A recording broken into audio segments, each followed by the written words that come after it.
talk about some of the top quarterback battles in spring. So I'm going to talk about Georgia first. This is probably a three-way battle here. You have Gunnar Stockton, Brock Vandagriff, and Carson Beck battling for the starting spot. Gunnar Stockton, former four-star recruit, he was a seventh-rated quarterback in the 2022 class, so he was a freshman this past season.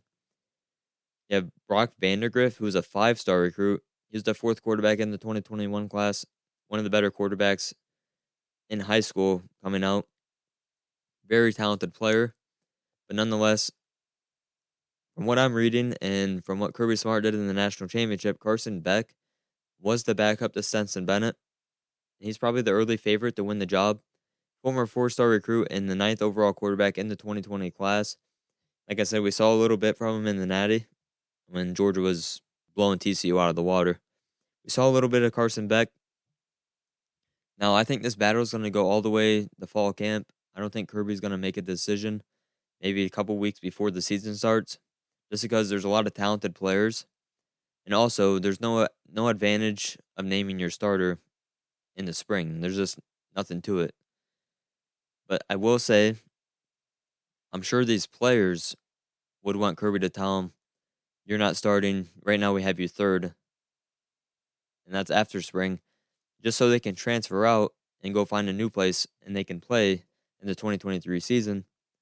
On the flip side, like, why not stay battle till fall camp? Because things can easily change. Someone could get hurt. I mean, never wish for that, but injuries do happen. So a spot could open up. Either way, I think Georgia's going to be just fine at quarterback. It'll be fascinating to see who ends up starting week 1 for the Bulldogs. Next, I want to talk about Ohio State. Right now, this is just a two-man battle between Kyle McCord and Devin Brown. Kyle McCord is a former 5-star recruit. I think he was the number 3 quarterback in the class of 2021. It really depends where you look. He's number 4 on some places, 6 on others. But he's probably the early favorite. I mean, just like in high school, he's probably the alpha amongst his peers at Ohio State. Very talented quarterback. And then Devin Brown is going to be battling for the starting spot with him. 4-star recruit. He was the 6th quarterback in the class of 2022. So he was a freshman this past season. Two very talented quarterbacks. And you have Ryan Day coaching, Marvin Harrison and Emeka Egbuka at receiver. And you have Mine Williams, Travion Henderson at running back. Whichever one of these guys is the quarterback, I think Ohio State's going to be just fine on offense. I think the spring game is going to tell us a lot about who Ryan Day's leaning with. I don't think they're going to waste too much time. Now, I say this just because Ryan Day, like the type of coach he is, I think he's going to want to get a starter and just ride fall camp with one guy. One guy as a starter. And I imagine that's going to be Kyle McCord. But I'm not going to count out Devin Brown whatsoever. I know he's very talented. Just going to have to wait and see who the starter is for the Buckeyes for this upcoming season. And then next, I want to talk about Alabama. Jalen Milroe and Ty Simpson. Probably the only two guys battling for the starting job. I know they have 2 quarterbacks coming in as true freshmen, but Ty Simpson, former 5-star recruit, number 3 quarterback in the class of 2022. My opinion, he's the early favorite here, especially headed into the spring. But he's going to be going up against Jalen Milroe, who's a former 4-star recruit. He played in a few games this past season, filling for Bryce Young when he had that shoulder injury. Jalen Milroe did beat Arkansas. He did beat A&M. He played pretty well. It's just the passing offense, the passing game is not the same when Milroe's in there. He's more of a Blake Sims, if you remember Blake Sims at Alabama back in 2014. So I think they're going to go Ty Simpson here, just for the passing element. He's a better pocket passer. And I don't think Saban wants to go back to the Jalen Hurts or the Blake Sims offense. Now, even though they're good, it's just we've seen Alabama have so much success throwing the football. And Mac Jones was a Heisman candidate. Bryce Young won the Heisman. They won a championship in 2020, went to another one in 18, and those offenses were airing the ball out. So I don't think Nick Saban's going to want to go away from that. So if I had to pick right now, I'd probably pick Ty Simpson to win the Alabama job. Next, I want to talk about Texas. Now, this is probably the most hyped up quarterback battle probably in college football right now. We have Quinn Ewers and Arch Manning, 2 former 5-star recruits, both number 1 players in their class. 2021 for Ewers, and then 2023 for Arch Manning. Now, I put this one on here really just for fun because I think Quinn Ewers is going to be the starter unless something, I don't even know, something crazy happens. But Arch Manning's going to fight for this job. He's an early enrollee. I know there's a lot of players on that team, especially the freshmen, that went to Texas to play with Arch Manning. So I guess we're just going to have to wait and see how this pans out in the spring because when Quinn Ewers was healthy, I mean, he almost beat Alabama. They probably win that game if he stays healthy. But then there's the back half of the season when he really struggled. I mean, there's rumors out there he was playing through injury. That definitely could have played a part. But nonetheless, if he lays off just a little bit, Arch Manning's going to be right there to take his spot. So I think all eyes are going to be on Austin, Texas to see who's the starter come week 1. Heck, even in week 4 or week 5, that could easily change during the season. Ole Miss, Lane Kiffin, they have probably the most unique quarterback room right now. They have 3 guys, and 2 of them committed within a couple days of each other, and neither of those 2 were the starter last year. Jaxon Dart, Spencer Sanders, and Walker Howard are going to be battling for the starting quarterback job. Jaxon Dart was the starter in 2022, former 4-star quarterback. And Spencer Sanders, he was an Oklahoma State starter. He's probably the early favorite right now just because of experience, and I put a question mark by that. Like I think that puts a ceiling on your offense if Spencer Sanders is your quarterback.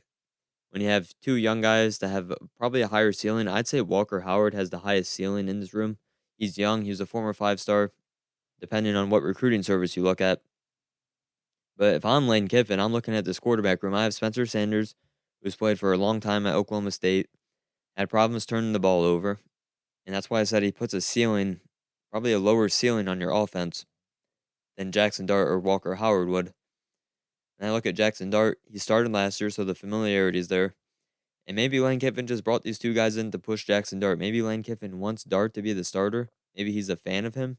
Maybe he likes him running his offense. He just wanted guys to come in and push. That could definitely be the case here. But on the flip hand, Walker Howard, you're bringing in a 5-star quarterback who's very talented, spent 1 year at LSU. And the sky's the limit for this kid. And Lane Kiffin can see it this way. I'm going to have this kid start.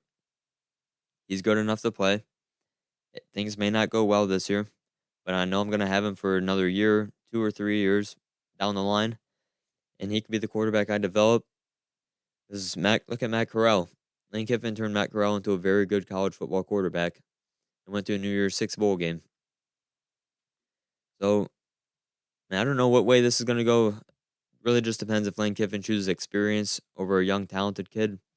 We're just going to have to wait and see. Next up, I want to talk about UCLA.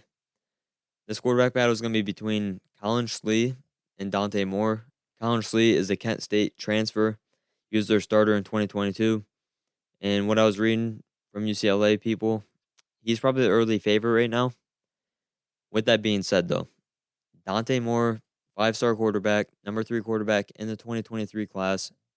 Yes, a true freshman, but he went to UCLA for a reason. He went there to play early, get developed, and be an outstanding quarterback. Now, all that can happen this year. I think Dante Moore is going to win the starting job, and I don't think it's going to be in the spring. I think this is going to be 2 to 3 weeks in fall camp. Dante Moore is going to show Chip Kelly our offense can be better with me. There may be a higher floor if I choose to experience Collin Schlee, but the ceiling will be higher with Dante Moore just because of his playmaking ability. Now, yes, he's going to be a freshman, but he just has, I don't even know, like that poise and the leadership. It's all there. He's going to step in and be like a junior or senior mentally, lead the team. I mean, he can make every throw as well. I'm a big fan of Dante Moore. I ranked him number 2 or tied with Nico for my best quarterback in the 2023 class. I had both of them above Arch. I think Dante Moore is that good. I think he's good enough to play year 1. And I personally, nothing against Collin Schlee, but I hope Dante Moore plays. I just want to see him play as early as possible and see Chip Kelly get the most out of him. So we're just going to have to wait and see where the Bruins go there. And the last quarterback battle I want to talk about is Casey Thompson and Jeff Sims at Nebraska. I find this one very intriguing because of Matt Rule. This is his first year on the job. And this is a very important decision for him. Two pretty talented quarterbacks, dual threat guys. Casey Thompson was the starter in 2022. He was a former 4-star recruit. And then Jeff Sims, he was the Georgia Tech starter last season. He was also a former 4-star back in the 2020 class. Now, both of these guys were in very similar situations. Very good players on very bad teams, especially Jeff Sims. There was a point when, I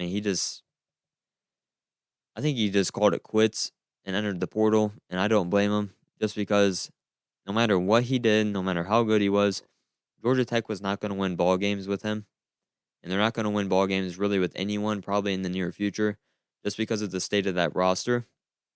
And then Casey Thompson went through a coaching change, so who knows, right? Like, who knows if Casey Thompson's going to be the quarterback we saw last year, and we saw glimpses of a very good player. I mean, go back to the Nebraska Northwestern game, in Ireland last season. Yeah, they lost, but they didn't lose because of him. He played very good. He played very good throughout the season, actually. I think Matt Rule's going to go with Jeff Sims. Right now, I think he's going to go Jeff Sims in the spring game to start. I don't think Casey Thompson, I don't think it holds any weight, him being the starter last year, because Matt Rule wasn't there. Both these guys are getting a new start. I just think Jeff Sims has a higher ceiling. I've been a big fan of him the past couple of seasons. Like I said, the situation he's been in has just not been good whatsoever. I think he transferred in for a reason. I think he saw an opportunity. I think with his skill set, he can easily win over this job. But either way, I think Nebraska is going to be a very improved team. Year one under Matt Rule, with very good options at quarterback. We're just going to see where things go there.